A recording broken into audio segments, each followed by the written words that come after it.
La notification a illuminé l'écran de mon téléphone à 7 heures du matin, la veille de Noël, au moment même où je me versais ma première tasse de café. C'était un message de mon père, Grégoire. Juste 3 lignes qui ont changé toute ma vie. Emma, nous avons décidé de faire le réveillon en petit comité cette année. Juste moi, Cédric, et quelques amis proches. On se rattrapera après les fêtes. J'ai fixé l'écran. Petit comité. C'était son mot de code. Cela signifiait que sa nouvelle copine, celle de 26 ans, 3 ans de moins que moi, serait présente, et qu'il ne voulait pas que mon visage réprobateur gâche l'ambiance. Mon frère Cédric, l'enfant chéri qui n'avait jamais travaillé un seul jour de sa vie, y serait. Mais pas moi. Je n'ai pas pleuré. Je n'ai pas jeté mon téléphone. Je n'ai même pas tapé de réponse pour demander pourquoi. La lucidité a été instantanée, froide et absolue. Pendant 29 ans, j'avais été celle qui arrangeait tout, le filet de sécurité, celle qui était toujours là. Aujourd'hui, j'étais celle dont il n'avait pas besoin. J'ai posé mon café et j'ai ouvert mon ordinateur portable. Mes mains étaient stables. Je me suis connectée à mon compte en banque, j'ai ignoré le compte épargne que je constituais depuis une décennie, et j'ai initié un virement. 650 000 €. L'intégralité de mon solde. Le bénéficiaire était la banque régionale détenant le titre de saisie immobilière sur le domaine de Rochebrune, ce magnifique et vaste domaine gelé dans les Alpes que mon frère Cédric avait essayé d'acheter, sans succès, 3 mois plus tôt.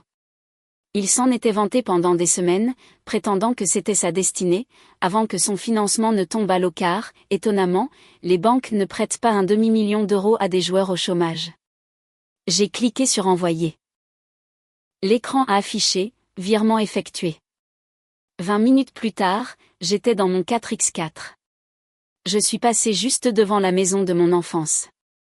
J'ai vu la voiture de papa dans l'allée. J'ai vu les lumières du sapin de Noël que je leur avais acheté l'année dernière. Je n'ai pas freiné. J'ai continué à rouler, regardant la maison disparaître dans mon rétroviseur jusqu'à ce qu'elle ne soit plus qu'un petit point insignifiant sur fond de neige. Je n'allais pas à leur réveillon. J'allais à mon domaine. Laissez un commentaire pour me dire d'où vous écoutez et quelle heure il est chez vous en ce moment. J'adorerais savoir qui fait partie de notre communauté. Le domaine de Rochebrune n'était pas une maison de vacances. C'était une forteresse de pins et de pierres, érigée sur 250 hectares de nature sauvage alpine. Quand je suis arrivée dans l'allée non déneigée, la neige m'arrivait aux genoux. La maison ressemblait à un animal endormi, sombre, froide et imposante. C'était exactement ce dont j'avais besoin. Je suis sortie du 4x4, le vent glacial me transperçant le manteau comme un couteau. Je m'appelle Emma. J'ai 29 ans. Et me tenir là, dans ce vent mordant, en regardant un acte de propriété ne portant que mon nom, c'était la première fois que je me sentais comme une personne à part entière, et non plus comme une simple extension de l'ego de mon père. Je suis entrée dans le salon. Une odeur de poussière et d'abandon flottait dans l'air. Appuyé contre le grand âtre en pierre se trouvait un panneau de contreplaqué, laissé là depuis 3 mois. Peint en lettres rouges maladroites, on pouvait lire « Le chalet de Cédric, ouverture prochaine ». Mon frère l'avait mis là quand il avait obtenu un accord de principe pour un prêt qui n'a jamais existé. Il s'était approprié l'espace avant même d'avoir payé un centime, visualisant déjà les fêtes qu'il y organiserait. Je ne l'ai pas jeté à la poubelle. Je l'ai brisé sur mon genou. Le craquement a résonné dans la maison vide comme un coup de feu. J'ai jeté les morceaux de bois dans la cheminée et j'ai craqué la première allumette. J'ai regardé son illusion partir en fumée. C'était le moment le plus chaleureux que la maison ait connu de toute la journée. Mon téléphone a vibré dans ma poche. C'était probablement papa, réalisant que je ne viendrais pas pour m'occuper de la dinde ou apaiser les tensions avec sa maîtresse. C'était probablement Cédric, demandant si j'avais apporté ses cadeaux. Je n'ai pas regardé. Je suis allée dans les paramètres et j'ai commencé à bloquer. Les tantes et oncles qui n'appelaient que lorsqu'ils avaient besoin d'argent. Un par un, je les ai réduits au silence. Ce n'était pas un acte de colère. C'était un acte d'hygiène. Ensuite, je me suis attaquée au matériel. Je n'ai pas engagé d'équipe. J'ai grimpé moi-même à l'échelle. J'ai percé des trous sous les avant-toits pour y installer des caméras haute définition, les orientant pour couvrir l'allée, le porche et le portail. J'ai remplacé les vieilles serrures rouillées de la porte d'entrée par des verrous de sécurité de qualité commerciale. J'ai enfoncé les vis profondément, sentant la résistance du bois. Le déclic de ce verrou se mettant en place a été le son le plus satisfaisant que j'ai jamais entendu. Ce n'était pas seulement du métal contre du métal. C'était le son d'une limite qui ne pouvait être contestée. Cette nuit-là, le vent hurlait contre les fenêtres, essayant d'entrer. Mais pour la première fois de ma vie, le froid est resté dehors. J'étais assise par terre, enroulée dans une couverture, écoutant le silence absolu. Je ne me sentais pas seule. Je ressentais un sentiment de propriété. Il pensait m'avoir exilée dans le froid. Il n'avait pas réalisé qu'il venait de m'offrir un royaume. Le lendemain matin, je me tenais dans ma cuisine, le soleil d'hiver traversant la pièce pour éclairer les lattes de bois usées du plancher. Le silence était encore lourd. Mais maintenant, à la lumière du jour, le poids de ce que j'avais fait commençait à se faire sentir. J'avais dépensé 650 000 € en liquide. Liquidé absolument tout. Ma retraite, mon fonds d'urgence, le fonds d'évasion que j'avais commencé à constituer le jour de mes 18 ans. Cela semble imprudent, mais je ne fais pas dans l'imprudence. Je fais des maths. Je m'appelle Emma et je suis experte comptable judiciaire. Les gens pensent que je passe mes journées à regarder des feuilles de calcul. En réalité, je traque l'argent volé pour des agences gouvernementales.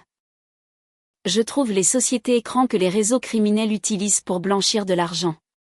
Je découvre les comptes offshore où les PDG cachent leurs bonus avant de déclarer faillite.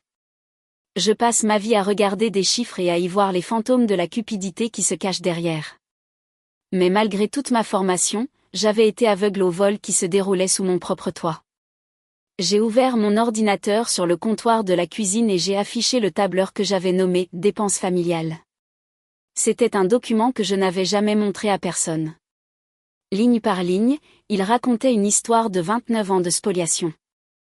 Il y avait les 50 000 € que j'avais prêtés à papa quand son entreprise périclitait. Un prêt qui est devenu un don à l'instant même où j'ai signé le chèque. Il y avait les 12 000 € pour les frais médicaux de Cédric, qui se sont avérés être en réalité un arrangement à l'amiable pour une bagarre de bar qu'il avait provoquée. Et puis il y avait le gros morceau, 200 000 €. Il y a 3 ans, Cédric s'était endetté auprès de gens qui n'envoient pas de lettres de rappel. Ils envoient des hommes de main. Papa m'avait appelé en panique, en larmes, disant qu'ils allaient tuer son fils. Il n'avait pas l'argent. Il m'a supplié de sauver mon frère. Alors, je l'ai fait. J'ai liquidé mon portefeuille d'actions. J'ai remboursé la dette. J'ai fait disparaître le problème. Et comment m'ont-ils remercié? Papa a acheté un nouveau 4x4 à Cédric un mois plus tard.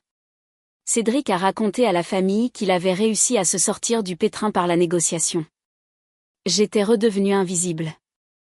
L'achat de ce domaine n'était pas un coup de tête. C'était de la protection d'actifs. Je savais que papa commençait à manquer de liquidité. Je savais que Cédric jouait à nouveau. Je savais que ce n'était qu'une question de temps avant qu'il ne s'attaque à la fiducie de ma grand-mère. Le seul fonds que j'avais réussi à garder légalement séparé d'eux. Si je n'avais pas dépensé cet argent dans un bien immobilier à mon nom, Grégoire me l'aurait extorqué par la culpabilité, l'intimidation ou le vol dans les 6 mois. J'ai regardé par la fenêtre les champs blancs à perte de vue.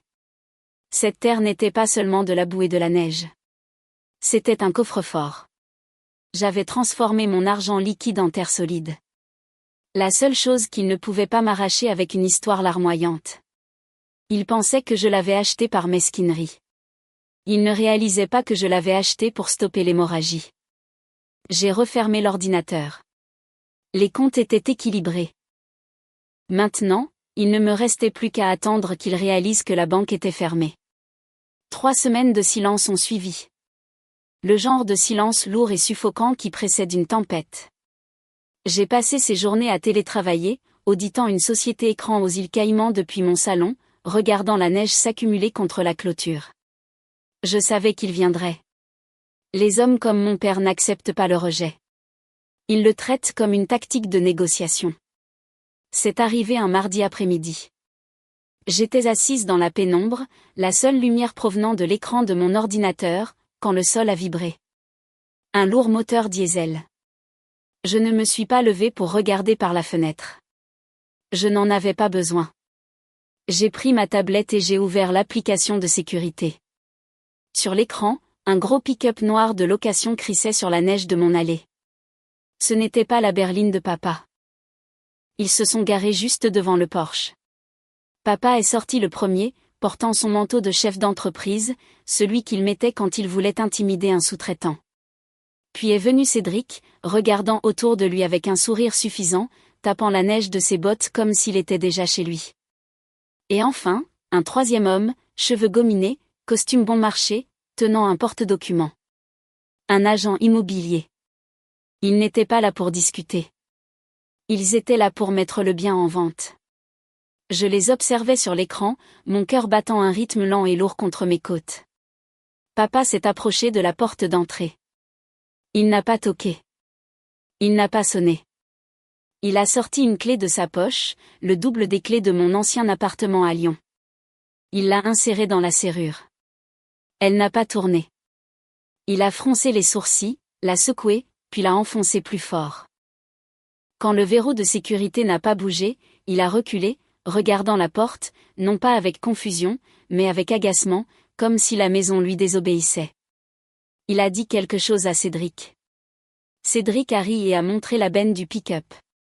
Papa est retourné au véhicule et en a sorti un pied de biche. Il était rouge, la peinture écaillée, en acier lourd. J'ai zoomé avec la caméra. Je devais voir son visage. Je devais voir s'il avait l'air en colère, effrayé ou coupable. Mais il n'avait l'air de rien de tout ça. Il avait l'air calme. Il avait l'air de se sentir dans son droit. C'est à ce moment-là que j'ai enfin compris le piège dans lequel j'avais vécu pendant 29 ans. C'est le piège de la cruauté normalisée. Voyez-vous, un inconnu s'introduit chez vous parce qu'il veut vos affaires.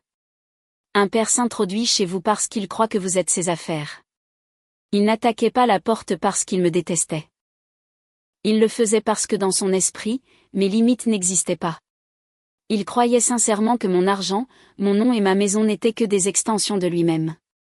À ses yeux, il ne commettait pas un crime. Il corrigeait simplement une erreur.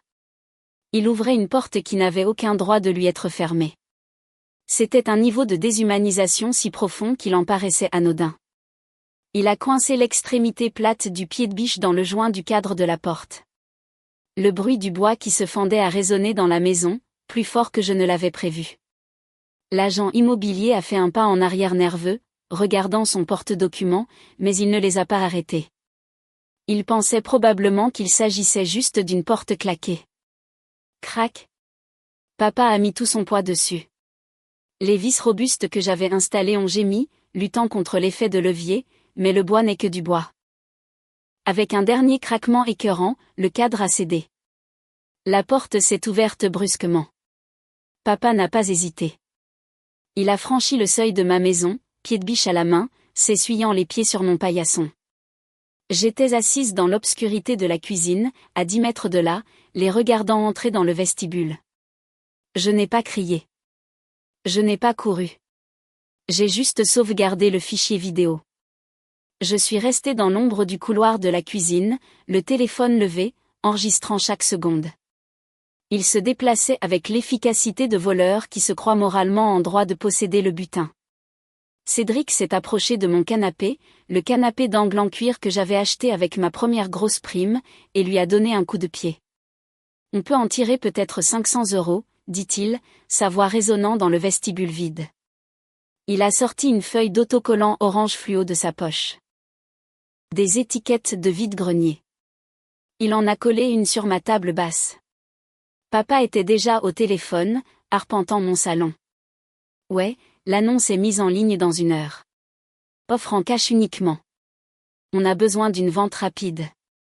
Il a fait une pause, regardant ma maison avec un rictus méprisant. Videz-moi tout ça. Tout ce qui est personnel part à la benne. Il faut que cet endroit ait l'air d'une page blanche. Il ne faisait pas que violer mon domicile. Il m'effaçait. Il dépouillait la maison jusqu'à l'os pour pouvoir vendre la carcasse afin de couvrir une dette de jeu. Je ne ressentais plus de peur. Je sentais le clic froid et dur d'un piège qui se refermait. J'ai baissé les yeux vers mon téléphone. L'application de sécurité avait un gros bouton rouge intitulé « Panique ». Il n'était pas connecté à un centre d'appel en région parisienne.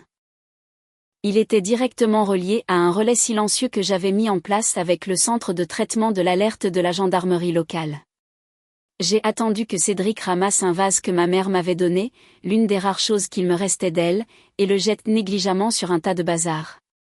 J'ai appuyé sur le bouton. Il n'y a pas eu de sirène, pas de sonnerie, juste de la lumière. 8 projecteurs halogènes à haute intensité, montés le long du périmètre de l'allée et du porche, se sont allumés simultanément. La soudaine brillance a transformé la nuit enneigée en un midi blanc et aveuglant. Papa a sursauté, levant le bras pour protéger ses yeux. C'est quoi ce bordel? À travers la fenêtre, des gyrophares bleus et rouges ont fendu l'éblouissement blanc. Ils ne venaient pas du bout de la route. Ils venaient de la lisière de la propriété, où ils attendaient. Le véhicule du capitaine Dubois de la gendarmerie a rugi dans l'allée, bloquant leur pick-up de location. Il est sorti, la main nonchalamment posée sur sa ceinture, son souffle formant des panaches dans l'air froid. Mais il n'était pas seul. Jasmine est sortie de la voiture, tenant un épais classeur noir comme un bouclier. Ma meilleure amie, mon avocate, celle qui savait tout. Papa s'est vite ressaisi. Il a lissé son manteau, a arboré son sourire d'homme raisonnable et a salué le capitaine comme l'hôte d'un barbecue, inventant une histoire d'entrée forcée et de visite de contrôle pour s'assurer de mon bien-être. Il a montré la porte cassée, me qualifiant d'instable et prétendant qu'il protégeait un bien familial. Le capitaine Dubois n'a pas bougé. Il a fixé le bois éclaté. Ça, ce n'est pas une visite de contrôle, dit-il d'un ton sec. C'est une violation de domicile avec effraction. Papa a protesté, parlant de bien familial, de droit de fiduciaire. Non, ai-je dit, en sortant dans la lumière. J'habite ici. Il a insisté sur le fait que le domaine avait été acheté avec les fonds de la fiducie, ce qui le rendait intouchable. Jasmine a ouvert le classeur. Les anneaux métalliques ont claqué bruyamment dans l'air froid. Elle a cité l'article 404 du statut de la fiducie. Tout fiduciaire qui commet un délit à l'encontre des biens de la fiducie est immédiatement démis de ses fonctions et perd tout droit à l'héritage. Le pied de biche dans la main de papa a soudain pris toute son importance. Le capitaine a énuméré les charges. Violation de domicile, destruction de biens, et tentative de vol aggravé. Le pied de biche est tombé sur le porche. Papa m'a accusé de lui avoir tendu un piège. Pas du tout, ai-je dit. Je t'ai juste laissé être toi-même. Puis il a tenté une dernière manœuvre, ordonnant mon arrestation pour le vol de son pick-up. Le capitaine a confirmé la plainte. Je lui ai tendu un jugement du tribunal. Un jugement déclaratif de propriété, ai-je dit. Votre nom a été retiré le mois dernier. Le visage du capitaine s'est durci. Déposer une fausse plainte constituait un autre délit grave. Il a passé les menottes à mon père. Alors que la voiture de la gendarmerie s'éloignait, la fiducie m'a été automatiquement transférée. Plus tard, Jasmine et moi étions assises sur le porche alors que la neige recommençait à tomber. Mon téléphone a vibré avec des demandes d'argent pour la caution. J'ai bloqué le numéro. J'ai verrouillé le portail. Je n'étais pas seule. J'étais libre.